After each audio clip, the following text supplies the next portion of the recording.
చాలామంది అడుగుతూ ఉన్నారు ఏంటంటే, మొన్న 18వ తారీఖు ఏదైతే ఫెసిలిటీస్ ఇచ్చారో మీటింగ్ రావటానికి, అంటే 19వ తారీఖు ప్రోగ్రామ్ ఉంది కదా, అంటే ఇప్పుడు క్యాన్సిల్ అయిందనుకోండి, అది మళ్ళీ ఉంటుంది అని అంటున్నారు. ఒకవేళ ఉంటే మళ్ళీ ఫెసిలిటీస్ ప్రొవైడ్ చేస్తారా, లేకపోతే వేరే రకంగా ఉంటుందా అని చెప్పేసి దీని గురించి అడుగుతూ ఉన్నారన్నమాట.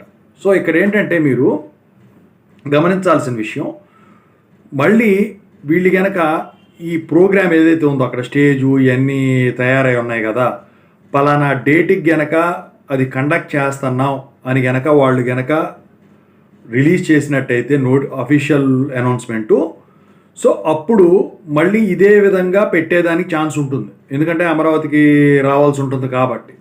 లేదు దసరా రద్దీ పెరిగింది, ఇప్పుడు మేము కండక్ట్ చేయలేము, దసరా తర్వాత అపాయింట్మెంట్ ఆర్డర్స్ డైరెక్ట్గా లాడ్జిన్లోకి పెడతాం అని అనుకుంటే మాత్రం మీరు వచ్చే పని అయితే ఉండదు.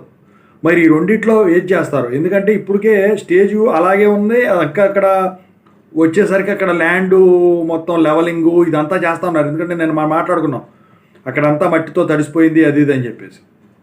ఏదేమైనా కానివ్వండి, కన్వీనర్ ఆఫీస్ నుంచి మెసేజ్లు అనేవి మీ అందరికి కూడా ఖచ్చితంగా అయితే వస్తాయి. అఫీషియల్ అప్డేట్ అనేది మీ గ్రూపులో కూడా పెడతామని చెప్పేసి వాళ్ళు చెప్పడం అయితే జరిగిందనమాట.